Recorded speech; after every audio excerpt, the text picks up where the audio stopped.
11월 셋째 주일 추수 감사주일입니다.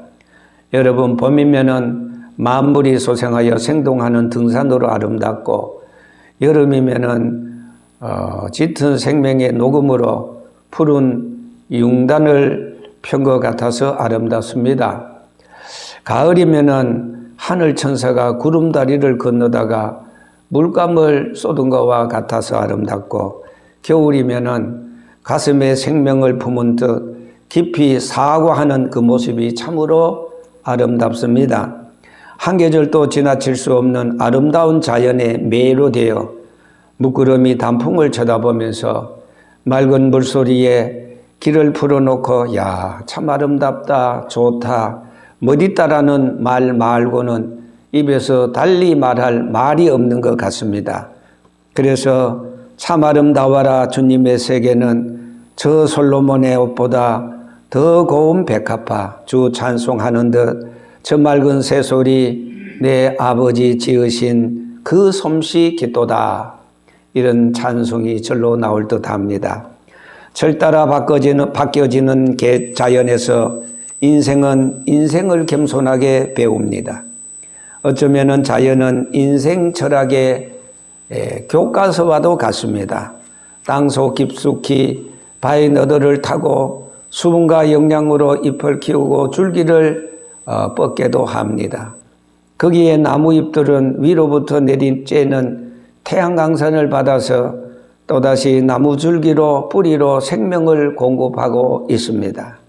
주고받고 한 그루의 나무에서 무한한 생명의 존재를 우리는 발견하게도 됩니다. 사람이 베푼 자를 알고 찾고 감사한다는 것은 성숙한 인간으로 철이 든 인격으로 또 다른 축복을 지키는 비밀인데도 여전히 우리는 자연만도 못한 행동을 서슴없이 자행할 때가 너무나도 많은 것 같습니다. 사람이 태어나서 부모를 알고 자라면서 어른을 알고 문화와 과학을 접하면서 나보다 일찍이 이 땅에 왔다가 지금 내가 누리고 향유할 수 있는 하늘의 미랄로 디딤돌로 일구어 놓은 조상들의 공을 알아야겠는데 그렇지 못한 사람이 의외로 많은 것 같습니다. 모두가 따져보면 내 것이라는 것은 원래 하나도 없습니다. 어머니 못해서 기저귀 하나 차고 나오지 않았습니다. 이를테면 지금까지 공짜로만 살아왔습니다. 먹는 것이 공짜요, 숨 쉬는 것이 공짜요, 마시는 물이 내게는 모두 다 공짜였습니다.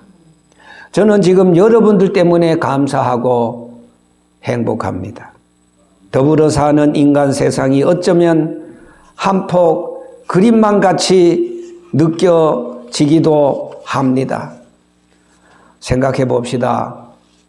우리는 지금 직조 공장에서 실을 뽑은 적이 없지만은 농촌에서 벼포기 하나 심은 것이 없지만은 배를 타고 먼 바다에 나가 고기 한 마리 잡은 것이 없지만은 지금까지 헐벗고 굶주리지 않고 살아왔습니다.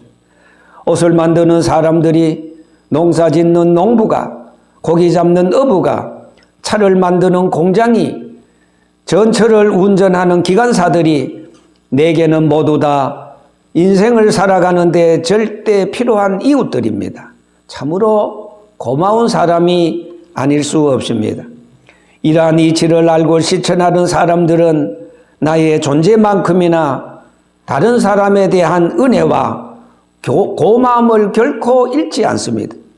이것을 우리는 감사라고 말합니다. 감사란 말은 원래 히브리 말로 야다라고 말합니다. 야다라는 말의 뜻은 찬양한다, 축하한다, 감사드린다, 찬송한다, 그런 뜻이 있습니다. 여기에 재미있는 것은 우리 한국말로 야다라는 말은 야들아 다 같이 우리 하나님 앞에 감사하자, 이런 생각을 저는 해봤습니다. 그리고 헬라어에는 감사를 유카리스테오라는 말이 있습니다. 그 뜻은 감사한 마음을 가져라, 감사를 돌려라, 자신의 감사한 마음이나 생각을 나타내 보이라, 그런 뜻이 있습니다. 여러분 잘 아시다시피 한문에는 이 감사라는 말이 느낄감입니다. 그리고 살해할 사입니다. 고마운 마음을 작은 정성으로 표하라, 그런 뜻입니다. 영어에서는 그레티튜스 혹은 여러분 잘 아는 땡큐, 감사하다. 그래서 우리가 추수감사절, 땡큐 기빙 데이, 그러니까 우리가 하나님 앞에 추수감사절 이렇게 말합니다. 이처럼 감사는 베푼 자를 잊지 않고 마음으로 오래오래 기억하라는 것입니다. 그런 거로 감사란 예의 중에서 가장 아름다운 형태입니다. 영국의 유명한 시인 존슨은 감사에 대해서 감사는 훌륭한 교양의 열매라고 했습니다. 그런데 여러분, 짐승은 교양이 없습니다.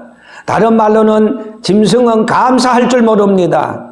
주인이 아침 저녁으로 사료를 주고 청소를 해주어 주인한테 감사할 줄 모릅니다. 그렇게 느끼지도 못합니다. 그렇다면 오늘날 또 돼지같이 감사 없는 인간들이 얼마나 많습니까? 오늘 본문에 바울은 로마서 1장 21절에 하나님을 알되 하나님을 영화롭게도 아니하며 감사치도 아니하며 오히려 그 생각이 허망함지며 미련한 마음이 어두워졌나니 이런 자들은 하나님의 영광을 썩어질 사람과 버러지 형상의 모양으로 우상으로 바뀌었다 그랬습니다. 그러면 이제 오늘 본문에 나오는 바울은 무엇을 어떻게 그가 한 인간으로 주의 부름받은 택한 사도로서 감사했는지를 생각해 보겠습니다. 오늘 본문 디모데전서 1장 12절에 17절에 보면은 그가 우선 내가 주께 감사함이라고 감사할 수밖에 없는 이유 세 가지를 말하고 있습니다. 결론적으로 바울은 과거를 감사하고 현재를 감사하고 미래를 감사했다는 겁니다. 바울 그는 복음과 함께 로마 옥중에 갇힌 몸이 되었습니다. 이유는 그리스도를 위한 복음 전파 때문이었습니다. 그는 오직 그리스도를 위해서 감시받는 능력과 고난을 영광스럽게 생각했습니다. 그래서 그는 찬미의 제사를 하나님 앞에 드렸습니다. 죄를 짓고서 당하는 고난이라면은 자랑도 영광도 없을 것입니다. 그것은 성도의 수치요 보험일 것입니다. 하지만 바울의 경우는 순전히 그리스도를 위하다가 당한 고난이요 핍박이요 애매의 욕을 받는 것입니다. 옥중에는 죄수 아닌 죄수가 되었습니다. 바울은 이것을 부끄러움으로 생각하지 않았습니다. 그는 오히려 갈라디아 6장 17절에 내가 내 몸에 예수의 흔적을 가졌다 그랬습니다. 이처럼 바울이 죄인처럼 끌려서 로마 깊숙한 옥에 갇혀서 군사들이 지키고 쇠고랑에 손발이 묶이고 빼놓은 것봐 허기지고 등불이 없는 캄캄한 칠흑 같은 그 밤에 추워서 뼛속까지 한기가 숨어들 때 언제나 그러듯이 그는 하나님께 자신과 자신을 위해 기도하고 있을 성도들을 위해서 그는 기도했습니다. 의를 위하여 핍박을 받는 자는 복이 있나니 천국이 저희 것이며 날이 내 너희를 미워서 거짓된 모함을 할 때는 기뻐하라. 전에도 이같이 선지자들을 욕하고 핍박하고 죽이고 했느니라고 하였습니다. 이런 말씀을 바울은 상기했습니다. 그리고 그는 그리스도를 위해 이미 모든 것을 바치기로 보라 이제 나는 심령의 매임을 받아 예루살렘으로 올라가는데 거기서 무슨 일을 만날는지 알지 못하노라. 오직 성령이 각성해서 내게 증거하여 결박과 환난이 나를 기다린다고 하나 나의 달려갈 길과 주 예수께 받은 사명과 은혜의 복음 증거하는 일을 마치라 하면은 나의 생명을 조금도 귀한 것으로 여기지 아니한다 그랬습니다. 사도행전 21장 13절에는 나는 주 예수의 이름을 위하여 결박받을 뿐만 아니라 예루살렘에서 죽을 것도 각오했다 그랬습니다. 그 밤에 주께서 바울 곁에 서서 바울아 담대하라. 너가 예루살렘에서 나의 일을 증거한 것 같이 로마에서도 증거하여야 하리라 하였습니다. 바울은 또한 로마로 가는 길에 만났던 유라굴로의 강풍 때문에 그는 꼼짝없이 죽는 줄만 알고 오직 주님만을 바라보았을 때 나의 속한 바 곧 나의 섬기는 하나님의 사자가 어젯밤에 내 곁에 서서 말하되 바울아 두려워하지 말라. 너가 가이사 앞에 서야 하겠고 또 하나님께서 너와 함께 행선하는 자를 다 너에게 주셨다고 하시는 주의 음성을 상기하면서 담대히 옥문이 떠나갈 듯이 그는 기뻐서 찬송하며 기도했던 것입니다. 하나님께서는 필사적으로 기도하는 바울의 기도를 들어주셨습니다. 이러한 바울의 학선에 찬 기도와 찬송은 그로 하여금 다시 주 예수 그리스도의 이름을 위하고 성도들에게 복음을 증가하시는 기회를 주었던 것입니다. 그는 전도하면서 오늘 본문 디모데전서 1장 12절에 말씀을 하게 되었습니다. 나를 능하게 하신 우리 주께 내가 감사함은 나를 충성되이 여겨서 누가? 하나님께서 내게 직분을 무슨 직분입니까? 사도의 직분을 맡기심이니 감사하다고 그랬습니다. 이 말씀 속에 우리는 바울의 지난 날들을 떠올리면서 과거를 생각하지 아니할 수가 없습니다. 마치 폭풍 전야와 같았던 험난했던 바닷길입니다. 더군다나 혈기등등하여 미친 듯이 예수 믿는 자를 핍박하고 자신이 알고 있는 율법으로 복음을 해방했습니다. 그래도 말 안 들으면 노골적으로 끌어다가 폭행했던 그런 일들.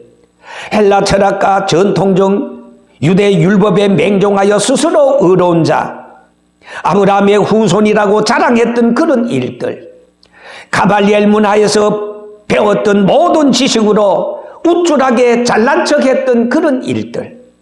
더군다나 초대교회의 최초의 순교자 스데반이 악당들에게 맞아 피를 흘려면서 죽어갈 때 옆에서 옷을 지키면서 꽃 같은 한 생명이 죽어가는데도 동정은 고사하고 오히려 잘하는 일이라고 죽이는 자들을 편들고 손뼉치고 응원했던 그런 일들. 이 모두가 다메섹 도상을 반환점으로 모두가 부질없었던 일들. 세상의 지혜와 율법으로 남을 판단하고 돈을 던지는데 앞장섰던 그런 짓이 얼마나 가사롭고 100사람을 붙잡고 용서를 구해도 용서받지 못할 그런 죄를 저질렀다고 울고 또 울어도 가슴을 치고 통곡을 해도 시원치 않았던 그런 일들. 그는 한 올 한 올 갈기갈기 심장을 치고 터져나오는 그 회개에 그는 눈물을 흘렸습니다. 심판하시기를 더디하시고 참아 기다려주시고 회개를 통해 사죄 은총을 베풀어 주셨던 그 주님이셨기에 그는 과거를 생각만 하면 과연 몸둘 바를 알지 못했습니다. 이것이 미치도록 감사했던 바울의 과거의 감사였습니다. 다시 말씀드리자면은 핍박자, 폭행자, 해방자, 죄인 중에 죄인이요 무엇으로도 용서받을 수 없는 죄인인데도 사울아 사울아라고 너가 어찌하여 나를 핍박하느냐고 찾아오셨던 그 자비하신 그 예수님의 부드러운 음성, 이방 사도로 자신을 알지 못할 때 택하여 세워주셨던 그 예수님, 이러한 예수님을 그는 생각하지 아니할 수가 없었습니다. 그래서 그는 과거를 감사하지 아니할 수가 없었다 그 말입니다. 여러분, 지금 저와 여러분들의 과거는 어떠했습니까? 예수를 듣지도 알지도 믿지도 못하다가 죽어서 멸망받을 수밖에 없었던 저와 여러분들이었는데 조금 가지고 조금 배우고 있는 채, 똑똑한 채, 다 아는 채 자신만을 믿고 남을 무시하고 세상에 온갖 죄를 다 짓고 그것도 양심을 짓누르면서 죄를 죄로 알지 못하고 세상 것만을 위해서 지금까지 살아왔는데도 불구하고 오늘 이처럼 천사로도 부러워할 성도의 반열에 세워주시고 전날에 세상에서 온갖 죄를 다 짓고 더러웠던 그 옷, 더러웠던 마음, 더러웠던 양심을 깨끗하게 흰 눈보다 더 깨끗하게 씻어주시고 직분까지 주시지 않았습니까? 이 얼마나 감사하고 감격스러운 하나님의 은혜가 아닙니까? 오늘 이 시간 이러한 내 자신의 과거를 생각하면서 현실적 구원을 감사하고 또 감사한다면은 손바닥이 아프고 불이 나도록 나 같은 죄인 용서하시고 사랑하시니 주여 감사합니다. 우리 하나님께 그만할 때까지 감사 용서의 박수를 우리가 하나님 앞에 보내야 되지 않겠습니까? 저는 개인적으로 405장 찬송 가사를 참 좋아합니다. 꼭 저를 두고 하는 말 같아요. 나 같은 죄인 살리신 주 내 놀라봐. 잃었던 생명 찾았고 강명을 얻었네. 이제껏 내가 산 것도 주님의 은혜라. 또 나를 장차 본향에 인도해 주시리. 둘째로 바울은 현재를 감사합니다. 본문 12절에 내게 직분을 맡기심이니 하였습니다. 과연 자신이 맡고 있는 그 사도의 직분이 과거를 생각한다면 어디 과거를 너무나도 잘 알고 있는 자신으로서는 정말 꿈만 같습니다. 천사라도 흠모할 사도의 직분, 이방인들에게 복음 전도자로 세우심을 입었던 사도직이라는 이 직분, 여러분 사도직이란 첫째, 하나님이 불러서 소명을 주셔야만 합니다. 둘째, 예수님의 부활하신 모습을 보아야만 합니다. 이러한 사도직은 누구나 다 마음만 먹으면 열심만 있으면 지원해서 되는 게 아닙니다. 그렇습니다. 지금 우리가 하나님의 택한 백성이 되고 아브라함과 이삭과 야곱이 불렀던 그 하나님이 바로 지금 우리의 하나님이 되시고 나의 하나님이 되시고 성도로서 부르심을 입고 직분을 받았다는 것은 정말로 우리의 노력이나 공로로 열심으로 획득한 것이라면은 하늘의 별 따기일 것입니다. 그러나 나는 부족하여도 예수님의 십자가의 죽으심의 그 공로로 세우심을 입었으니 얼마나 감사하고 감사합니까? 정말로 그렇습니다. 하나님의 은혜로 있을 데 없는 자 왜 구속하여 주는지 난 알 수 없도다. 하나님께서는 낙심 중에 어떤 이는 불러주시고 어떤 이는 실패 중에, 어떤 이는 병들었을 때, 어떤 이는 하나님 모르고 세상 재미에 빠지고 물거품 같은 안개 인생을 살아갈 때 불러주셨습니다. 요한복음 6장 44절에 이제 아버지께서 우리를 불러주셨으니 천국 갈 때까지 능히 지켜주시고 인도해 주시고 보호해 주시고 구원해 주신다고 약속하셨으니 이 사랑이, 이 은혜가 여러분 얼마나 감사합니까?